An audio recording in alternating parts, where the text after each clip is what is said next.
अस्सलामुअलैकुम। स्टार्ट करते हैं एसेलुलर लाइफ को।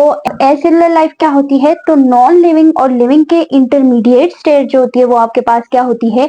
एसेलुलर लाइफ होती है। अब एसेलुलर लाइफ में आपके पास इस तरह की एंटिटीज आती हैं जिन एंटिटीज को हम ना तो लिविंग कहते हैं और ना ही उन एंटिटीज को हम नॉन लिविंग कहते हैं। ठीक है, तो यहाँ पर होता क्या है इस चीज को हम समझते हैं।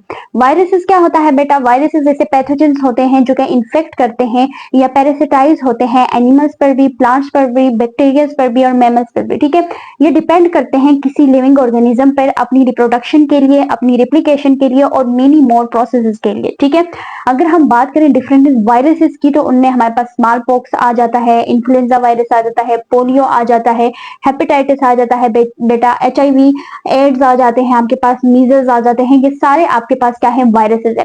अगर हम बात करें जो वायरस है, वायरस आपके पास क्या है बेटा? एसेलुलर लाइफ है। ठीक है, एसेलुलर मीन ये ट्रू सेल नहीं है, इनको हम सेल नहीं कहते। ठीक है, अब एक सेल जो होता है बेटा उसकी क्या प्रॉपर्टी होती है कि वो इट सेल्फ रिप्लिकेट कर सकता है, उसको किसी दूसरे सेल की या किसी दूसरे होस्ट की या ऑर्गेनिज्म की जरूरत नहीं पड़ती।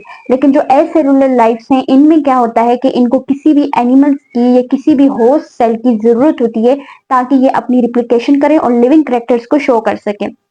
Now the next point is this कि वायरस की बेटा स्टडी को क्या कहते हैं? तो बच्चे वायरस की स्टडी को हम कहते हैं वायरोलॉजी। ठीक है, वायरोलॉजी किसको कहते हैं बेटा जी? वायरस की स्टडी को।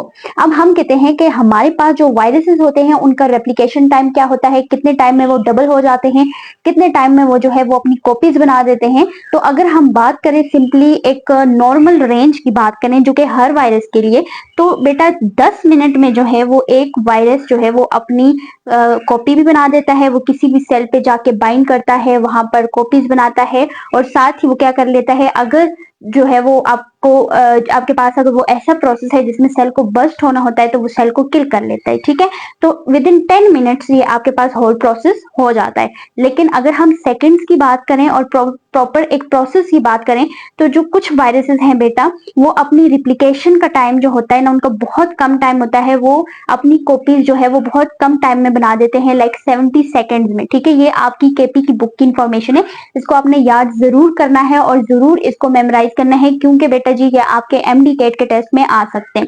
फिर दूसरा आपके पास आ जाता है कि ये अपने बायोमेस को, जितने भी वायरसेस हैं वो अपने जो मेस होता है उसको डबल कर लेते हैं विद इन 20 मिनट्स। ठीक है, ये इंपॉर्टेंट इंफॉर्मेशन है, इस इंफॉर्मेशन को आपने जरूर रिमेंबर करना है।